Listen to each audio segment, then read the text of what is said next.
Kisah Santo Paulus dari Salib, pendiri Kongregasi Pasionis, oleh Pastor Carlo Marziali, CP.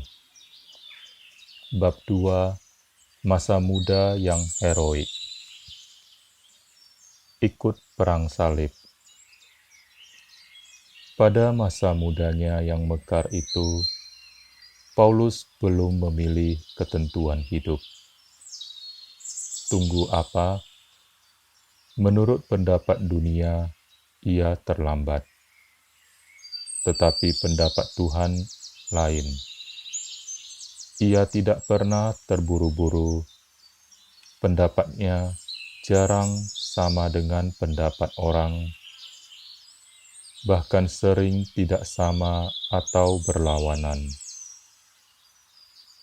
Pernah orang menyangka bahwa tindakannya menurut kehendak Tuhan, tetapi ternyata tidak. Kalau orang sungguh mencari kehendak Tuhan, ia tidak segan memutar haluan. Inilah yang terjadi ketika Paulus mau ikut perang salib. Tanggal 8 Desember 1714, untuk kesekian kalinya meletus perang antara dunia Islam dan Kristen. Yang menyebabkan perang itu ialah Turki menuntut kerajaan Morea yang terpaksa mereka lepaskan ke tangan Republik Venice berdasarkan perjanjian Karlovy tahun 1699. Perang itu, seperti segala macam perang, adalah perang ekonomi dan politik. Tetapi, karena Turki beragama Islam dan Venice beragama Kristen, menjadi perang agama. Masing-masing mau menyeret Tuhan ke medan pertempuran untuk melindungi kepentingan politik dan ekonomi mereka. Paulus yakin bahwa terjun ke medan perang adalah kehendak Tuhan. Maka dengan semangat muda yang bernyala-nyala, ia berangkat sebagai sukarelawan.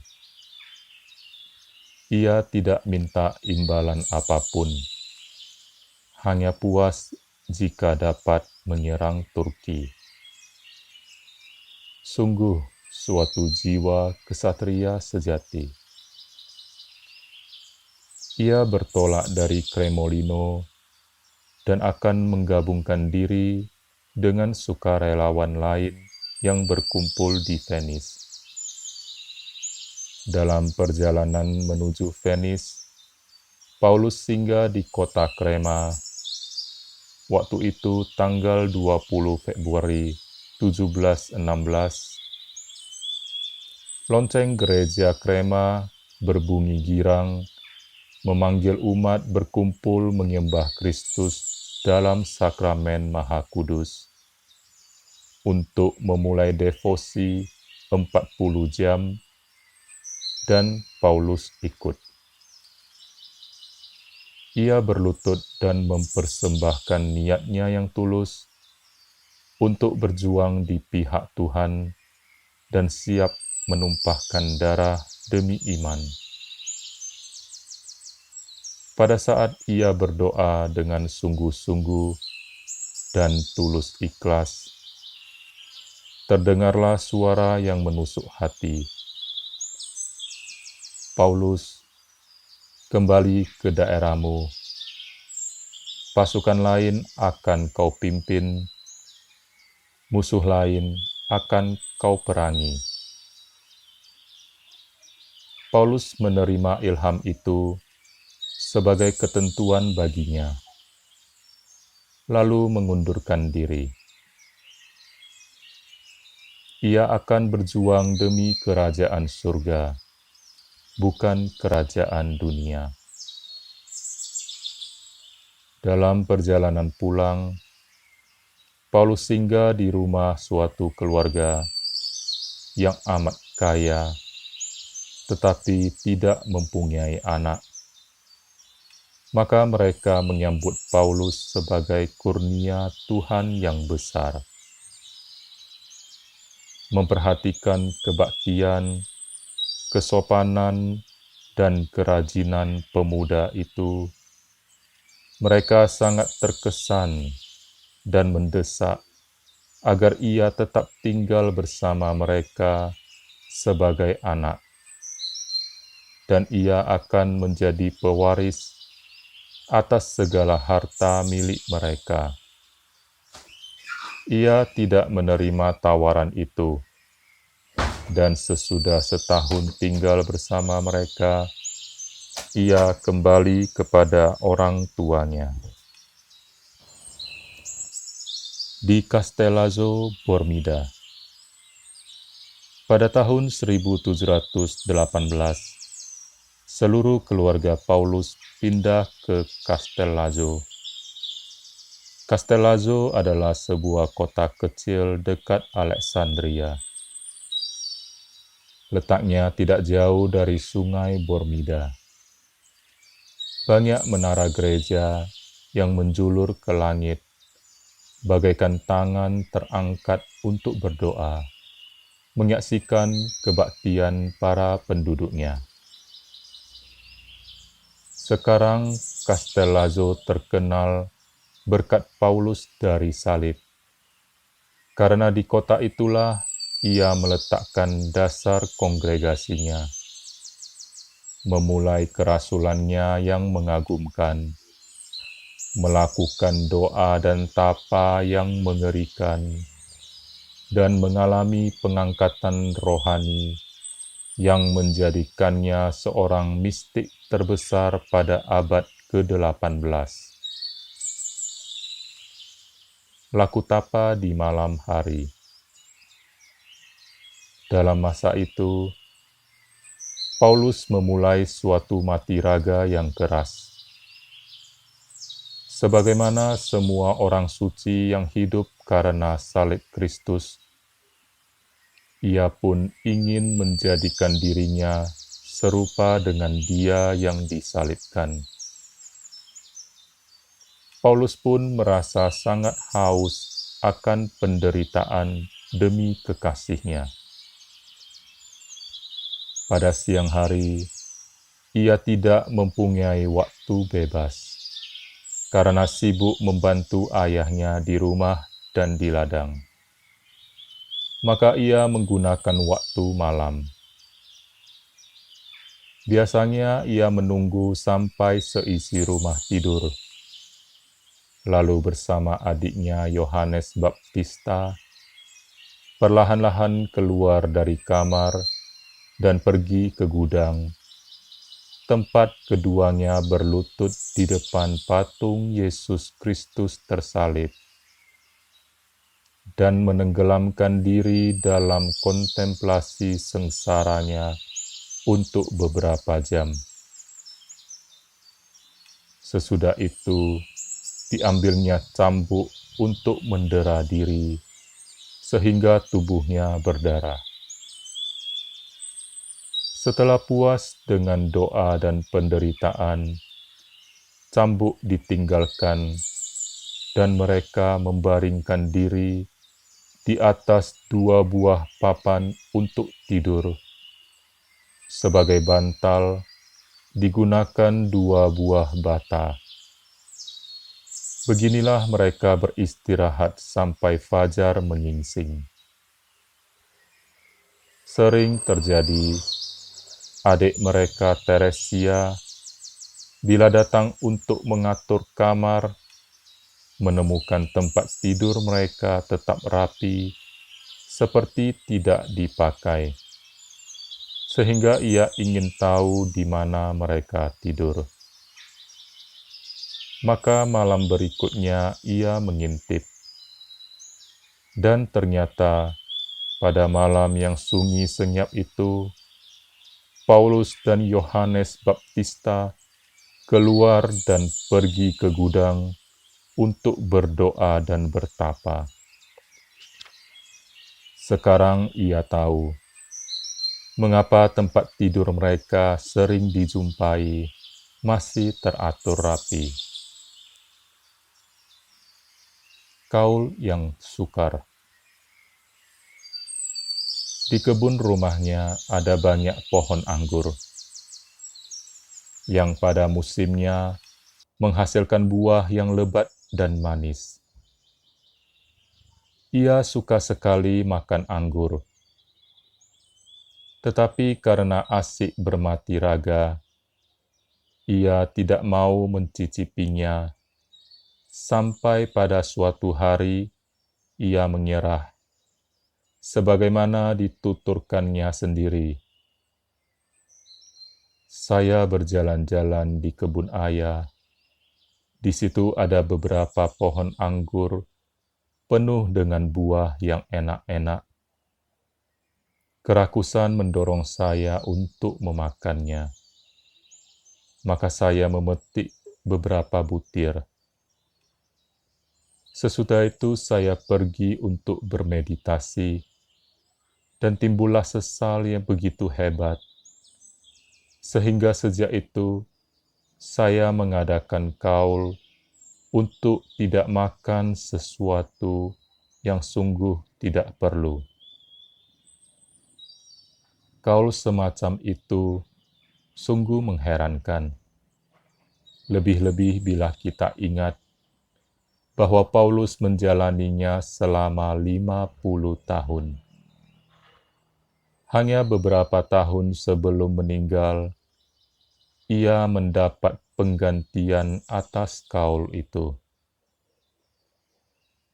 Renungan sengsara Yesus mendorong ia menjadi gambar sesempurna mungkin tentang kekasihnya yang tersalib.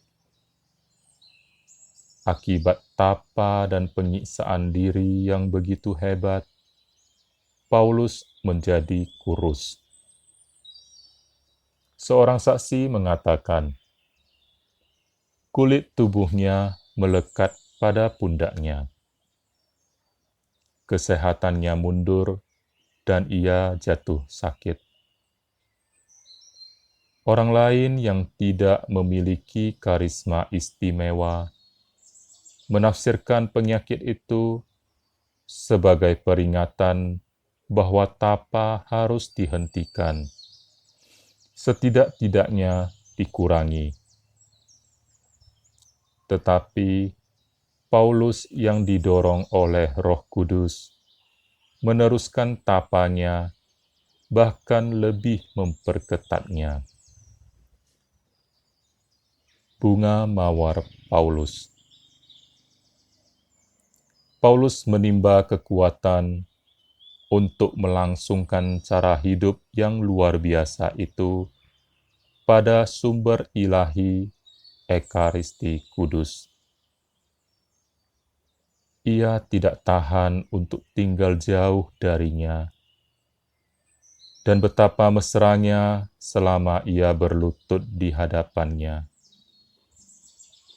Orang melihat dia seperti serafin yang terpusat pada misteri cinta kasih Allah, tak bergerak, dan apapun di dunia ini tak ada yang dapat menarik perhatiannya. Pada suatu hari Minggu, ia pergi ke gereja Kapusin di Castellazzo untuk berdoa salve bersama dengan teman karibnya, Paulus Sardi. Sardi sendiri menceritakan, ketika kami masuk gereja, beberapa anak menjatuhkan sebuah bangku yang berat ke atas kaki Paulus. Tenang-tenang ia mengangkat bangku itu, menciumnya lalu segera berlutut. Saya berlutut tidak jauh darinya, dan melihat kakinya berdarah, maka saya mendekati dan memberitahukannya tetapi ia tidak memperhatikan. Demikian juga sesudah salve, saya mendesak supaya ia pergi ke biara Kapusin untuk meminta tolong. Ketika kami sampai ke Santo Stefanus, sekali lagi saya mendesak agar ia memperhatikan kakinya. Akhirnya ia menjawab, "Ini adalah bunga mawar." Yesus Kristus telah menderita jauh lebih dari ini, dan saya patut menerima lebih lagi karena dosa-dosa saya. Paulus mengucapkan kata-kata itu tanpa sedikit pun mau memandang luka kakinya. Melihat neraka. Doa dan kontemplasi membawa Paulus kepada suatu pemusatan yang mendalam. Dan ia sering kelihatan seperti hidup di dunia lain. Tuhan memberikan kurnia-kurnia istimewa dan pengangkatan tinggi untuk mengerti misteri-misteri iman. Kebahagiaan dan kelembutan hati yang dialami dalam kontemplasi menyebabkan ia mencucurkan air mata. Paulus merasakan juga penderitaan di neraka. Adiknya, Teresia, menceritakan, Paulus terpaksa berbaring di ranjang karena sakit, dan ia mengisi waktu itu dengan merenungkan perkara-perkara yang terakhir, kematian, pengadilan, neraka, dan surga. Terutama renungan neraka membuatnya terkesan, sehingga bergetar seluruh tubuhnya. Dokter dipanggil. Paulus diperiksa dan ditanyai panjang lebar. Lalu dokter mengatakan bahwa sebenarnya Paulus tidak sakit. Dia hanya tidak tenang.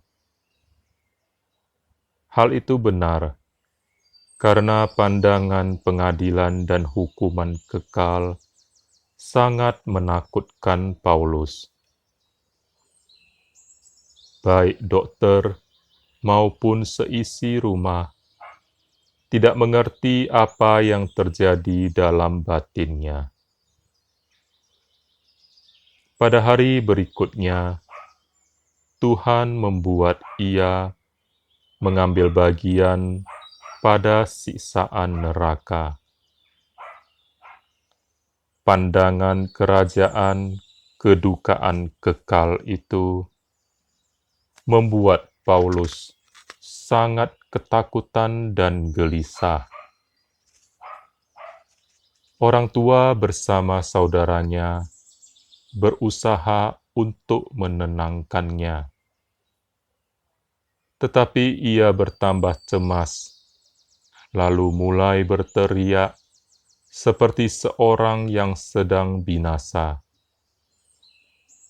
Ia mengutuki Allah, Bunda Maria, tempat kelahiran, katanya, "Terkutuk, terkutuk, terkutuk." Suaranya terdengar jauh sekali. Dokter datang lagi, tetapi tidak dapat berbuat banyak, sebab perkara Paulus bukanlah perkara dokter. Lebih tepat dan berguna bila Paulus diberi bimbingan rohani. pastor paroki datang untuk mendengar dan menghiburnya. Selain itu, 2 orang pastor Kapusin yang mendengar peristiwa itu juga datang mengunjungi Paulus. Mereka adalah Pastor Zerun dan Fidelis. Mereka bercakap-cakap lama dengan Paulus. Adiknya, Teresia, turut mendengarkan dari balik pintu, tetapi karena menggunakan bahasa Latin, ia tidak mengerti. Ia hanya mengerti bila Paulus berkali-kali mengulangi, "Oh, Pater Zerun, betapa hebat kekekalan." Pada akhir kunjungan kedua pastor itu, memberitahu keluarga bahwa Paulus telah melihat neraka. Dalam keadaan yang masih gemetar, Paulus berkata kepada Yohanes Baptista, "Aku tidak dapat mengatakan apa yang telah kulihat." Penampakan yang dahsyat itulah sebabnya mengapa kelak bila Paulus berkhotbah tentang siksaan neraka, rambut kepalanya berdiri, sehingga para pendengar berkata, "Ia pasti telah melihat neraka." Sebab itu, ia dapat berbicara demikian. 6 jam doa setiap hari.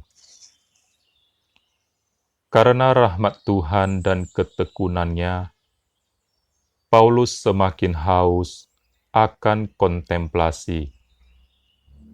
Di situ, ia menikmati kesatuan dengan Allah, dan jam-jam berlalu dengan cepat seperti menit. Setiap hari, tidak kurang dari 6 atau 7 jam ia berkontemplasi. Pada masa tuanya, Paulus menceritakan kepada bapa rohaninya, Pastor Johannes Maria, "Aduhai, saya takut salah jalan. Kalau saya tetap awam, mungkin saya selamat. Dan sekarang, saya menggunakan tidak kurang dari 7 jam antara siang dan malam dalam doa dan pekerjaan rohani. Pada hari pesta, saya bangun pagi-pagi dan pergi ke konfraternita, tempat saya masuk sebagai anggota. Sehabis pertemuan konfraternita, saya pergi ke gereja utama, di mana seperti biasa ditahtakan sakramen Maha Kudus. Dan di sana saya menunggu tidak kurang dari 5 jam sambil berlutut. Kemudian saya pergi untuk makan sedikit, lalu datang lagi untuk ibadat sore bersama dengan beberapa pemuda yang saleh, mengadakan percakapan rohani, kemudian keluar untuk sebentar makan angin, dan akhirnya mengunjungi gereja Kapusin. Di sana, saya mengadakan renungan selama 1 jam, lalu pulang ke rumah. 7 jam berdoa sehari. Itulah rahasia kesuciannya yang terbesar.